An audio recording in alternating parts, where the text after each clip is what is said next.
Advanced technology and close calls highlight what has been released from a Pentagon report on UFOs.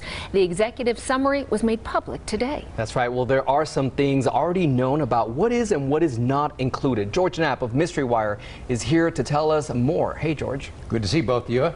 This is the long-awaited report here, compiled by the UAP task force as directed by Congress, released to the public late on a Friday afternoon, and it consisted of a whopping 9 pages. 2 of those pages are indexes and 1 is a cover page, so there wasn't much there.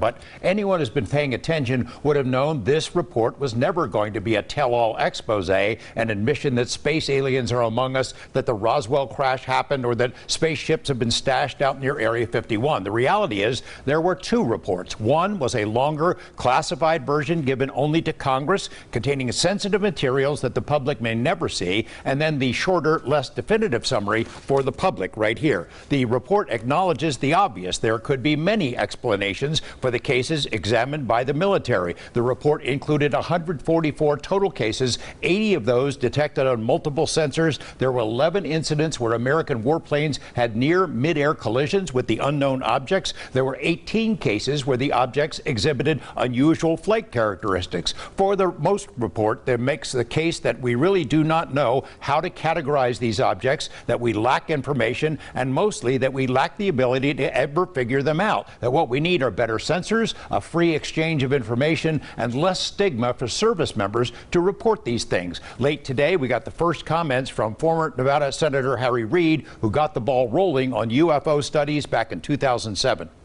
Senator, so it's finally out, an underwhelming 9 pages, at least the public version of the report. What's your initial impressions?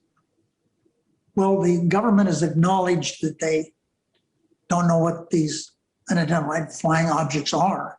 And so when I started talking about this years ago, people made fun of me, and even my own staff thought I was crazy in talking about it. But in hindsight, I'm glad I did. Certainly, we now know that they have 142 sightings. We know there have been more than that. But it's something that, as far as I'm concerned, this is a preliminary report, and I mean preliminary. There needs to be a tremendous amount of government resources put into this, so we better understand it, so it's not some kind of a fringe part of what government's doing. They've got to dive into this, because we and the American people are entitled to know what the hell's going on.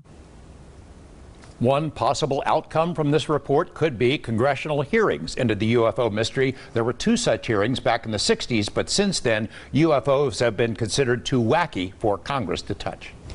George, in your experience in this field, how big of a step toward disclosure is this report?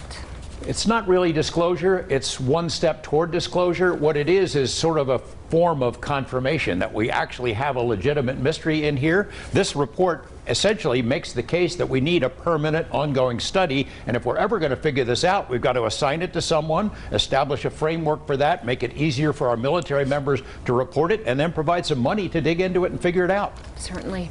Wow. And George, this is all really interesting. You said that this is a really big day. Where do we go from here? What's the next step?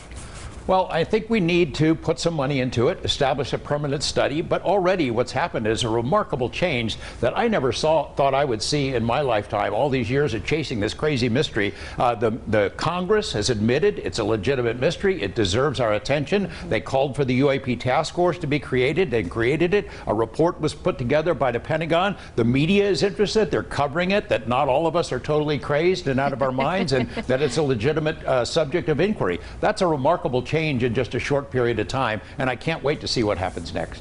All right. Well, I bet you've got a lot more calls to your radio show in those overnight hours, right? Yes. Yeah, and all day long. Yeah, all day long. All day long. All right. Anything more you'd like to add on it, George? No, I'm really excited about it. It's an exciting time that, as I said, I didn't think I'd see. And there's so much more outside this very thin realm that was dug into by the task force of military encounters. There's so many more cases that have not been investigated, and there's a great history. This only looked at cases from the Tic Tac on 2004 through 2021. This has a 74-year history in the modern era, and maybe thousands of years more than that to look into. Wow. Fascinating stuff. Yeah, it really is. Thank you so much for being here, George. Sure. We greatly appreciate that.